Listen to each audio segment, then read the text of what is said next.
우리가 광고 시간에 말씀드린 것처럼 오늘 말씀이 이제 13번째 룻기 말씀 중에 마지막 회입니다.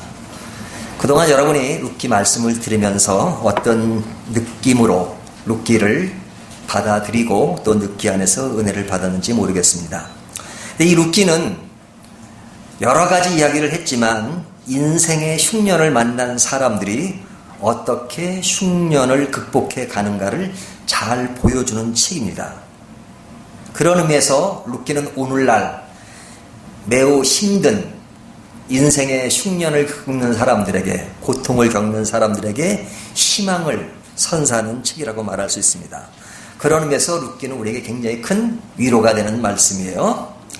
근데 이제 오늘 우리가 마지막을 보면서 이 마지막 부분이 무엇으로 끝나는가 하면 해피 엔딩으로 끝납니다. 우리가 영화를 보면 해피 엔딩으로 끝나는가 하면 또 그렇지 않은 영화들도 있잖아요. 근데 이 룻기는 그 마지막이 참 아름답게 끝납니다.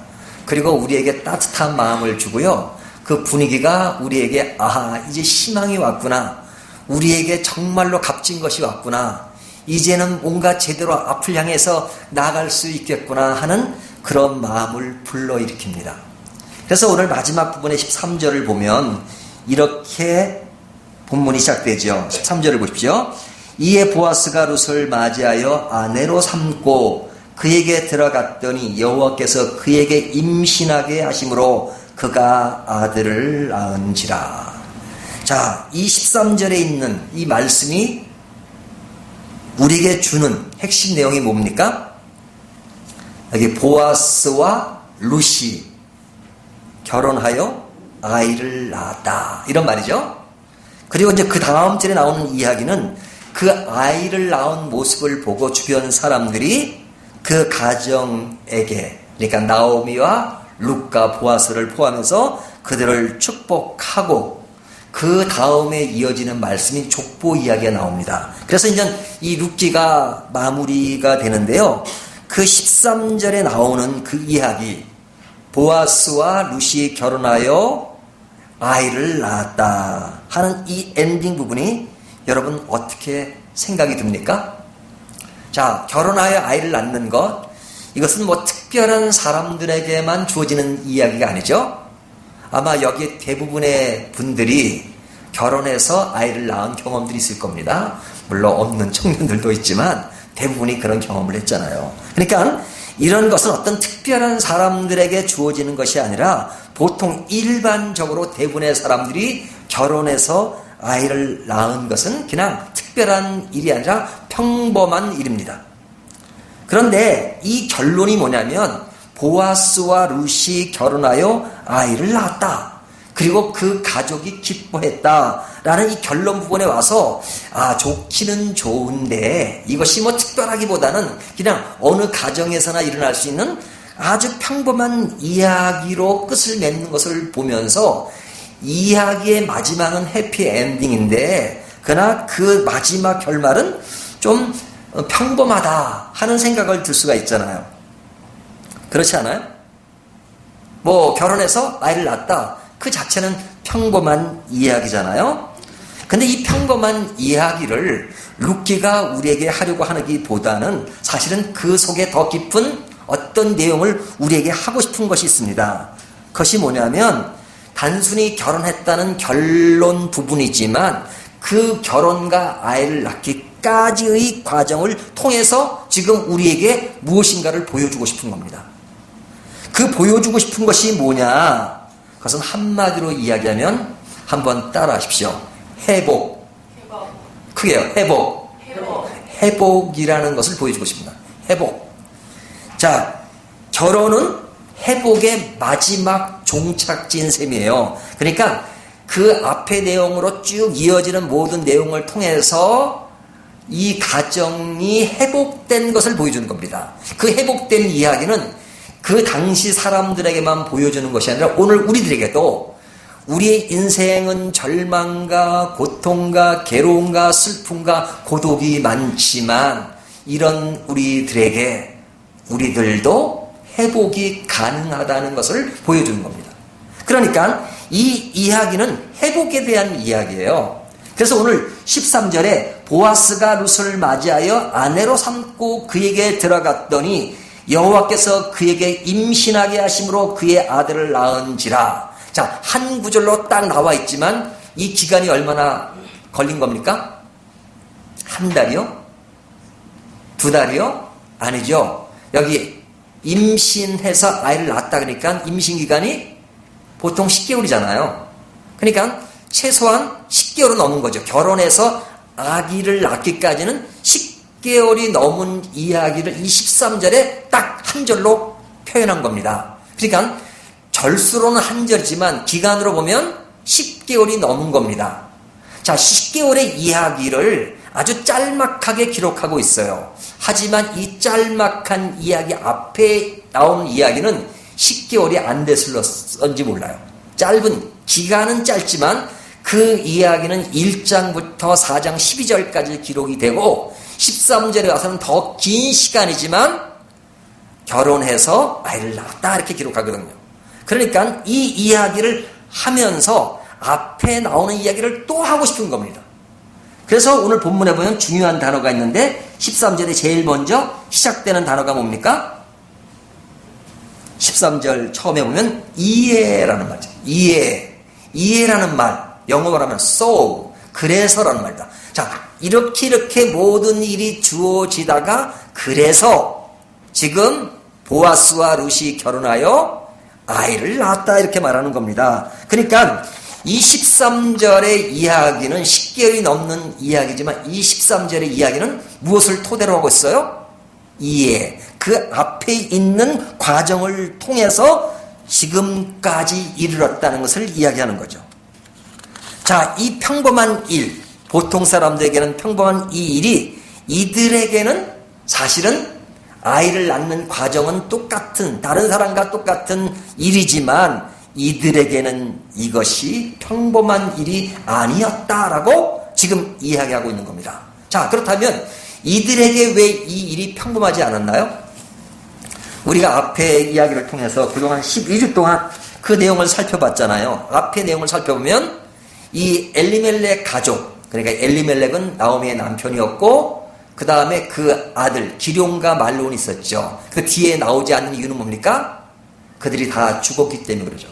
그런데 이들이 살았을 때 얘기가 1장 1절에 나오잖아요. 이들이 베들레헴에 있다가 베들레헴에 흉년이 들어서 그 어려움을 탈피하기 위해서 어디로 갔습니까?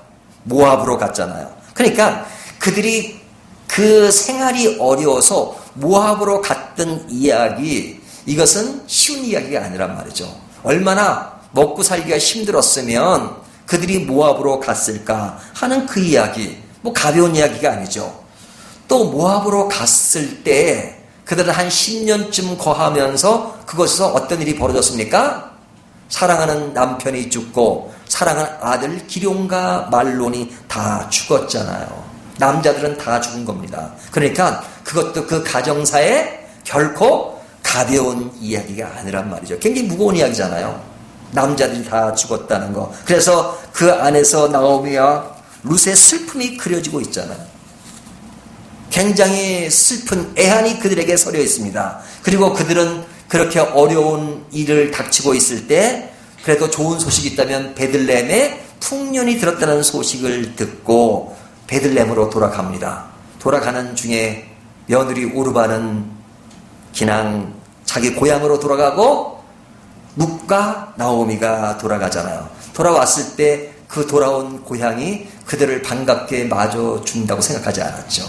그들은 실패자로, 성공한 사람으로 돌아온 게 아니고 실패자로 돌아왔기 때문에 그들 실패자로 돌아온 그 마음이야 얼마나 찢어지도록 아팠겠죠. 그리고 돌아온 그 여인 룻은 누구예요? 모압 여인이잖아요. 이방인이었다고요. 그러니까 그 이방인이 이스라엘 땅에서 그들과 함께 산다는 일, 그것도 쉬운 일이 아니었어요. 그래서 그는 주변 사람들에 의해서 늘 피해의식을 가지고 나오미는 나를 말하라 하지 말라 이렇게 부를 정도로 그의 마음 자체가 굉장히 다운되어 있고 절망적이고 슬픔에 사로잡혀 있고 고독에 사로잡혀 있었단 말이죠. 뿐만 아니라 그 가족은 경제적으로도 절대적 빈곤에 쌓여 있었기 때문에 그 며느리가 그래도 살아야 되니까 뭘 생각한 거예요? 농사 짓는 곳에 가서 이삭이라도 주스면 살 수 있겠지라고 그 룻이 이삭 주스러 간 이야기가 나오잖아요. 그래서 그 이삭 줍는 곳에서 보아스를 만나는 이야기가 나오고 그 이야기 속에서 보아스가 친족인 것을 알지만 그러나 그것이 첫 번째 가는 친족이 아니기 때문에 또 보아스가 결혼 승낙을 했다 하더라도 그 결혼을 다시 이어가는 여러 가지 스토리 이야기가 많이 전개되고 있잖아요. 자, 이런 모든 과정을 통해서 이것이 통과된 다음에 이해하고 이제 이들이 결혼했다는 이야기를 하는 것입니다. 그러니까 이런 맥락에서 볼 때 그들의 결혼은 보통 결혼이 아니고 또 이들이 탄생한 아이는 보통 아이가 아니라 이 가정 속에서 매우 힘든 일들이 많았지만 그 과정에서 이제는 그 모든 것들을 극복하고 회복된 상황에 왔다는 것을 보여주고 있는 거죠. 자, 그렇다면 이들의 회복의 기쁨은 사건의 크기에 좌우되는 것이 아니라 사건의 내용에 좌우되는 겁니다. 자, 이 부분이 중요합니다. 자, 이들의 회복의 사건은 큰 겁니까? 작은 겁니까? 처음에 이야기한 것처럼 결혼해서 애 낳는 것은 큰 것이 아니에요. 그래도 최근 요즘 우리가 출애굽기를 묵상하고 있는데 모세처럼 이스라엘 백성을 끄집어내고 출애굽하는 그것은 굉장히 큰 사건이죠. 그러나 여기 뭐 결혼해서 애 낳는 정도는 큰 사건이라고 볼 수 없잖아요. 하지만 그 사건 자체는 큰 것이 아니더라도 그 내용에 전개되는 모든 과정을 볼 때 이것은 결코 가벼운 이야기가 아니고 그리고 이들이 겪는 그 고통 속에서 얻은 회복이라고 하는 것은 어떤 사건의 크기에 따라서 그것의 정도, 기쁨의 정도가 좌우되는 것이 아니라 그 내용이 작은 것이라 할지라도 그 작은 것에서 얻은 회복이라는 것은 어떤 크기라든지 그것은 굉장히 귀하고 값진 것이라는 겁니다. 우리가 크기에 따라서 좌우되는 것이 아니라 작은 일 속에 있는 사람에게는 그 일이 큰 것이에요. 예전에 저희 교회가 뭐 예전까지 아니죠. 뭐 작년 일이죠. 우리가 이제 간판을 새롭게 달았습니다. 간판을 다는 과정을 보고 우리 교우들이 밴드에 개에서 글을 올렸어요. 뭐 너무너무 기뻐하고. 그런데 그 글을 본 어떤 모교의 목사님이 우리 밴드에 이런 글을 올렸습니다. 이렇게 올렸어요. 제가 정확한 그 말은 아니지만 제가 지금 기억하는 내용은 이럽니다. 그 정도의 일은 우리 교회에서는 간간히 있는 작은 일인데 그것을 기뻐하는 교인들을 보니 남다르군요 라는 글을 썼어요. 한 중년이 아니라 한 중간 정도 사이 되는 교회 목사님인데 그분이 우리 밴드에다가 그런 글을 썼어요. 자기네는 뭐 간판 다는 일은 수시로 있는 일이고 그 정도의 일은 뭐 그냥 간혹 있는 일인데 밝은 교회에서는 그 정도 일 가지고 막 교인들이 좋아하고 그냥 교인들이 함께 헌신하고 함께 나눈 일을 보면서 참 남다릅니다라는 글을 딱 썼더라고요. 근데 그 글을 읽으면서 제가 어떤 생각을 했냐면 큰 집에 사는 사람은 월세로 살다가 전셋집으로 간 사람의 심정을 잘 몰라요. 그렇죠? 그냥 맨날 월세 내다가 그냥 그 월세 내는 게 얼마나 힘들어요. 매달 50만 원, 100만 원 내다가 이젠 전셋집에 딱 들어가면 이제 월세를 안 내게 되면 와 그것처럼 기쁜 일이 없죠. 그냥 그 집이 살 것 같잖아요. 또 그렇게 전세를 살다가 진짜 옛날 사람들 쓰던 말 학고방 일본말로 판자집 같은 데 들어가도 내 집을 샀다 그래가지고 좋아하는 그런 모습들이 아마 경험들이 있었을 겁니다. 그러니까 자 큰 돈을 가진 사람이 그것을 볼 때는 그것은 정말로 시시한 일이고 별로 대수롭지 않은 일이지만 그것을 실제 겪는 사람에게는 그 일이 굉장히 큰 일이에요. 그렇잖아요? 남들이 볼 때 그 회복은 별거 아닌 것 같지만 그 장본인에게는 그 크기와 관계없이 그것은 굉장히 큰 일이고 기쁜 일이란 말이죠. 우리는 정상적으로 앞을 보잖아요. 그러니까 보는 것에 대해서 별로 중요하게 생각하지 않죠. 하지만 시각장애인은 평생 소원이 뭔지 압니까? 보는 거예요. 평생 소원이 그 사람에게 대통령 시켜줄 테게 할래요. 눈 뜨는 게 좋겠습니까? 대통령 하겠습니까? 그러면 아마 10중 8구 내가 눈 뜬 모습으로 대통령을 하는 것보다는 대통령을 안 해도 내가 앞을 볼 수 있다면 그것을 택하겠습니다. 그렇게 말하지 않겠어요? 그 사람은 평생 소원이 뭐냐면 눈 뜨는 거예요. 앞을 보는 거예요. 하지만 우리는 앞을 편하게 보니까 그것이 귀한 줄 모르죠. 어떤 사람은 제대로 걸어요. 그렇지만 걷지 못하는 사람에게는 그 걷는 것이 굉장히 큰 일이에요. 제가 예전에도 드렸던 말씀인데 한번 이것을 반대로 한번 생각해 보죠. 어느 누군가 할 수 없는 일을 내가 하는 일이 뭔가를 다시 한번 생각해 보시라. 옛날에 제가 어떤 세미나에 갔다 오다가 딱 집에 오는데 운전하면서 오는 거예요. 네. 라디오를 탁 틀었는데 거기에 어떤 방송에 어떤 분이 출연해서 인터뷰를 하더라고요. 제가 그때 그 인터뷰가 너무 그냥 마음에 자리 잡아가지고 그 사람의 이름을 기억해요. 거기에 인터뷰에 나온 사람이 김소용이라고 하는 사람이었어요. 그 당시에 나이가 한 30대 중반 되는 사람이었어요. 근데 그 인터뷰하는 내용을 들어보니까 무슨 내용이냐면 그 사람이 옛날 16세 때 우리나라의 아주 유능한 유망주의 체조 선수였대요. 이 정도의 실력이면 세계 어느 나라에 가서도 경기를 하면 우승할 수 있겠다라는 그런 유망주가 돼가지고 그 사람을 훈련시켜서 국가에서 그를 뽑아가지고 강 훈련을 시켰답니다. 근데 어느 날 이 김소영이라는 사람이 체조 훈련을 하다가 그냥 떨어졌어요. 그래서 떨어져가지고 그것으로 인해서 전신마비가 된 거예요. 그러니까 얼마나 낙심이 되겠어요. 너무나 힘들잖아요. 자기는 유망주였는데 이제는 유망주커녕 몸을 제대로 움직일 수 없는 사람이 되었으니까 그래서 시리에 차가지고 몇 년을 보냈답니다. 죽을까도 생각하고 그러다가 내가 이래서는 안 되지 해가지고 미국을 갔대요. 미국 가가지고 그 안 좋은 몸으로 공부를 했답니다. 상담 공부를 했대요. 성경 상담 공부를 했대요. 그리고 자기가 몇 년을 하고 나서 한국에 돌아와서 그 일을 하고 있답니다. 그래서 지금은 기쁘대요. 내가 비록 몸을 움직이지 못하지만 입은 움직일 수가 있으니까 말을 할 수 있으니까 상담을 한다는 거예요. 자, 그런 이야기를 하면서 그 사회자가 그런 말을 하더라고요. 당신이 지금 몸을 움직일 수 있다면 제일 하고 싶은 것이 무엇입니까? 라고 질문을 하더라고요. 그러니까 이 사람이 뭐라고 대답하냐면 제가 더 이상 몸을 움직일 수 없다는 것을 압니다. 그러니까 나는 그것을 기대하지 않습니다. 하지만 내가 만약에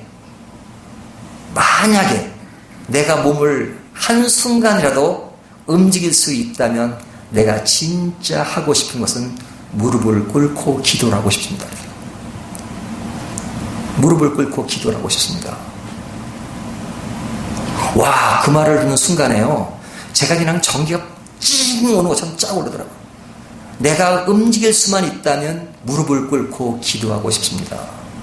그 순간에 제가 운전을 하다가요. 제 손이 움직이는가를 다시 한번 테스트를 해봤어요. 움직이네.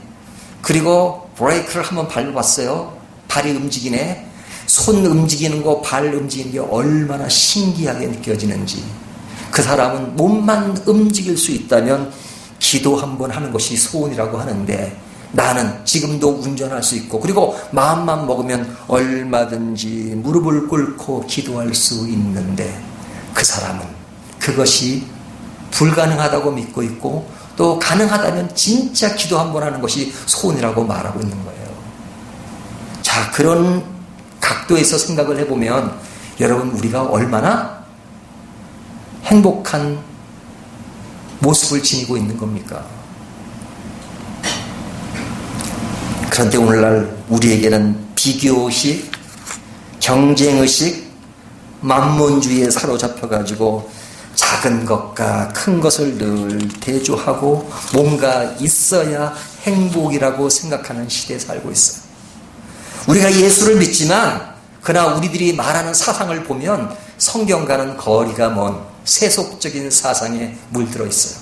쩔어 있어요. 쩔어 있어요. 그러면서도 우리가 성경을 제대로 모르고 그리고 세속적인 사상에 물들어 있다는 것을 모르고 가는 경우가 굉장히 많습니다.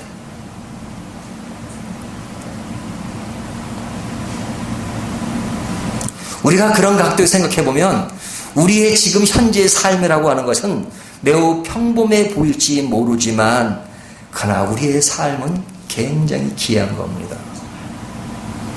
여기에 나오는 이 보아스와 룻과 나오미의 이야기는 그들이 결혼하여 아이를 낳았다. 이것이 평범해 보일지 모르지만 오늘 본문은 뭐라고 말하는 줄 아십니까? 13절을 계속 읽습니다. 아내로 삼고 그에게 들어갔더니 여호와께서 그에게 임신하게 하심으로 그가 아들을 낳은지라. 아들을 누가 낳았어요? 누가 낳았어요? 여호와께서 그에게 낳게 하심으로. 여호와께서 하셨다 이거죠. 여러분, 임신 아무나 하는 게 아닙니다. 여호와께서 낳게 하지 않으시면 못 낳아요. 애를 잘 낳는 사람은 이것이 자기 힘으로 다 낳는 것 같지만 하나님이 허락해야 낳는 겁니다. 하나님이 낳게 하지 않으면 못 낳아요. 그런 의미에서 이미 아이를 낳은 사람이라면 아이고 이것만으로 감사하잖아요. 물론 못 낳아도 감사하고요. 다 하나님이 또 다른 의미가 있으니까. 그러니까 모든 것이 하나님의 은혜인 거잖아요. 그러니까 이런 의미를 알면 우리에게 주어진 작은 회복, 이것은 너무 감사한 것이고 너무 큰 것이잖아요. 근데 우리가 이 작은 회복이라고 하는 것은 뭐 제가 이렇게 말을 하는 것이고 우리가 말을 하는 거지, 이 장본인들은 자기들이 애를 낳는 것을 보고 우리는 작은 회복이 이루어졌다 이렇게 말하진 않죠. 그들은 굉장히 큰 것이라고 생각하는 것이라고. 그들은 기쁨에 사로잡혀 있습니다. 그들이 인식한 그 기쁨은 오늘 본문 14절부터 이어지는 일들을 보면 그 주변 사람들이 굉장히 기뻐하고 나오미를 칭찬하고 그 다음에 찬양하고 그 아이를 축복하고 그리고 그 며느리를 말해서 7 자녀보다 낫다 이렇게 말하잖아요. 와, 이런 큰 일들이 이들에게는 굉장히 큰 것입니다. 상대적으로 큰 거죠.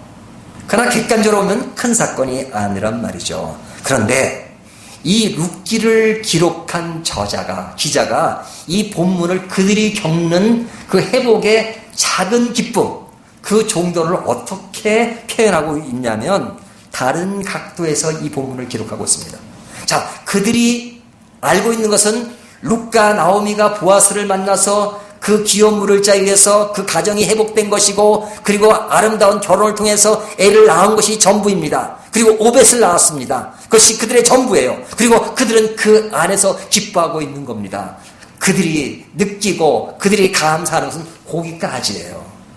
하지만 오늘 본문을 기록한 룻기의 저자는 뭐라고 말하냐면 이것이 한 가정의 기쁨과 회복으로만 끝나는 이야기로 정리하지 않고 이것을 더 큰 차원에서 이 본문을 이끌어갑니다.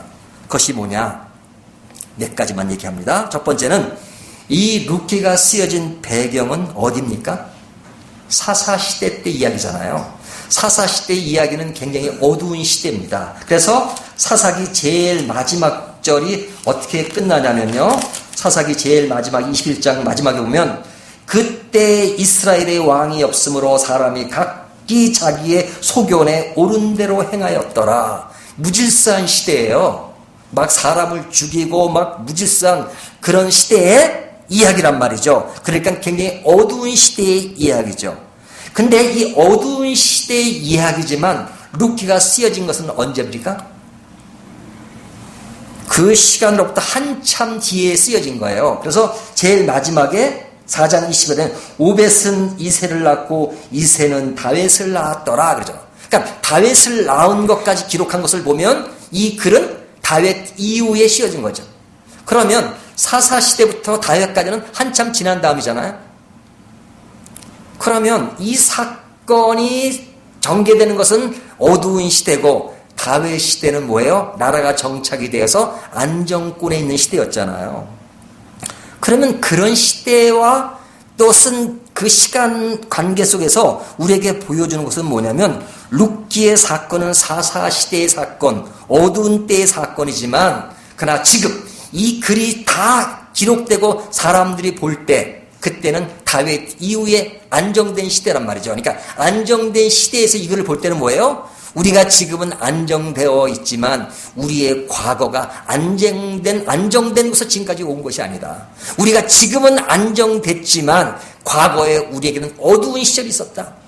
슬픈 시절이 있었다. 우리 그 다윗의 조상, 몇 대 조상의 이야기를 거슬러 올라가면 그때는 매우 어두운 시대가 있지만 그 어두운 시대가 회복됨으로써 다윗의 안정된 시대로 왔다는 것을 보여주는 겁니다. 그러니까 밝은 시대에 어두운 시대를 바라보면서 우리가 지금 밝아 있는 것에 자만하지 말라는 거예요. 또 반대로 우리가 지금 어두운 시대에 살고 있다면 우리의 시대가 항상 어두운 것이 아니라 우리에게는 밝은 시대가 올 수 있다는 것을 보여주는 책이에요. 그래서 룻기 기자는 보아스와 룻가 나오며 더 큰 어떤 세계를 우리에게 제시하고 있는 겁니다. 또한 이 룻기는 그 성경 위치로면 사사기, 룻기, 사무엘상 중간에 있잖아요. 사사기는 왕권 시대가 아니잖아요.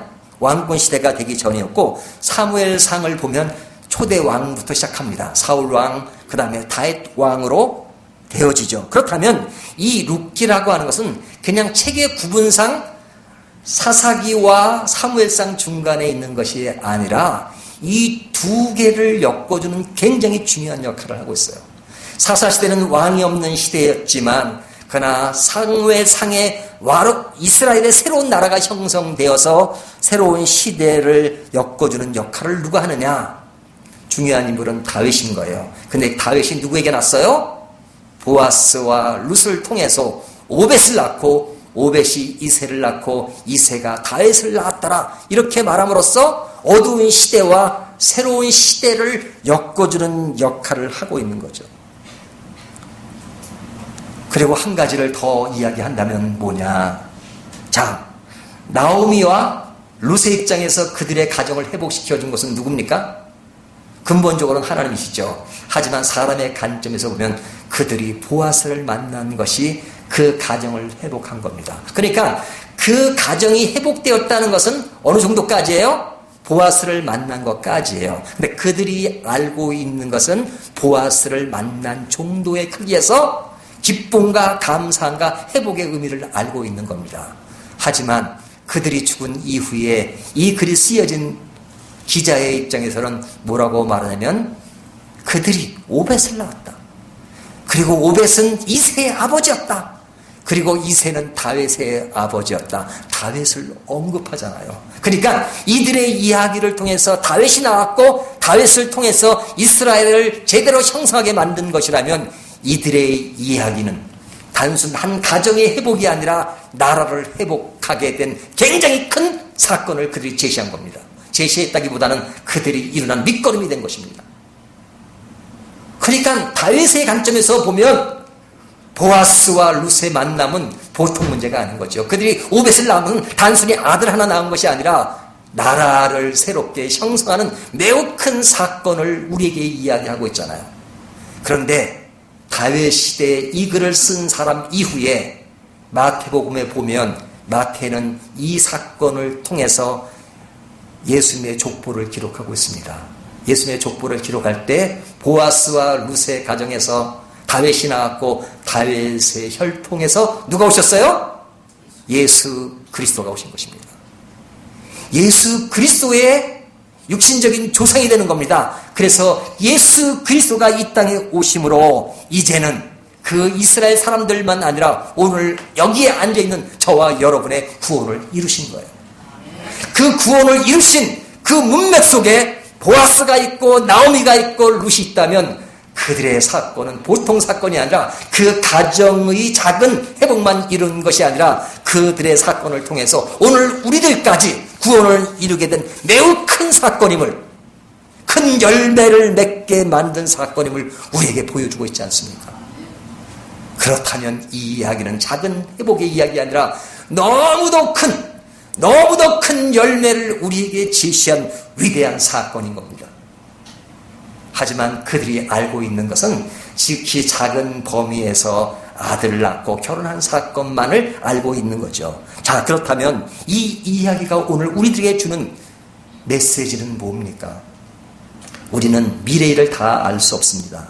하지만 우리에게 주어진 일들, 그것이 매우 작은 일이 할지라도 그것에 하나님의 뜻을 알고 하나님의 나라의 가치를 알고 그 안에 최선을 다하는 것, 그것은 우리가 미래를 예측할 수는 없지만 그것은 하나님이 만드신 일이고 우리에게 그 작은 일에 최선을 다하는 것, 그것이 하나님이 우리에게 부여한 일입니다.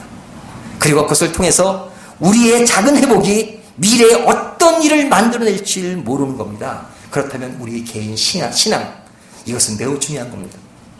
우리가 혼자 예수 믿고 정말로 주님 뜻대로 살려고 하는 것은 매우 작은 것 같지만 여러분, 그 일은 결코 작은 일이 아닙니다.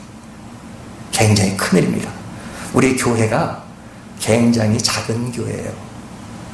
하지만 여러분, 이 작은 교회를 통해서 하나님의 일이 어떻게 전개될지 누구도 알 수 없습니다. 하나님의 나라는 하나님의 손에 의해서 가는 겁니다. 그렇다면 우리가 무엇에 관심을 가져야 되겠어요? 하나님이 오늘 우리들에게 주어진 일에 최선을 다하는 겁니다. 어떤 세상적인 경영과 세상적인 방법으로 교회의 어떤 임시적인 것에 목숨을 거는 것이 아니라 정말로 하나님이 주신 복음과 하나님이 주신 사랑과 말씀의 근거에서 말씀과 섬김으로 교회를 세워나가고, 그리고 하나님이 우리를 통해서 하고자 하는 일이 무엇인가 해서 하나님께 작은 일이지만 그 일을 위해서 헌신하기 위해서 한 걸음 한 걸음 나가는 그 일, 그것이 우리가 할 수 있는 일이에요. 또 그 속에서 얻는 기쁨과 감사함, 그것은 굉장히 큰 겁니다. 우리가 인위적으로 무엇을 만들 수 없습니다. 하지만 하나님께서 우리의 작은 일들을 원하십니다. 우리가 과부의 두렵돈을 기억하잖아요. 그 돈이 객관적으로 보면 굉장히 작은 돈이지만 예수님이 보실 때는 굉장히 큰 돈으로 본 것이며, 왜? 그의 모든 가진 것 전부를 드린 것이니까. 중요한 것은 우리가 가진 수준에서 우리가 최선을 다하고 하나님의 나라에 대한 열망과 기쁨으로 내일을 향해 간다면 하나님은 그 일을 가장 기뻐하시고, 그 일은 우리 시대에는 작은 일일지 모르지만 그러나 우리 시대 안에서 나중 또 그 이후에 하나님이 이끌어갈 그 일을 우리가 상상이라도 하겠습니까? 그 일을 기대하면서 오늘의 최선을 다하고 하나님의 나라를 사모하고 하나님의 일을 기대하는 저와 여러분이 되시기를 주님의 이름으로 축복합니다.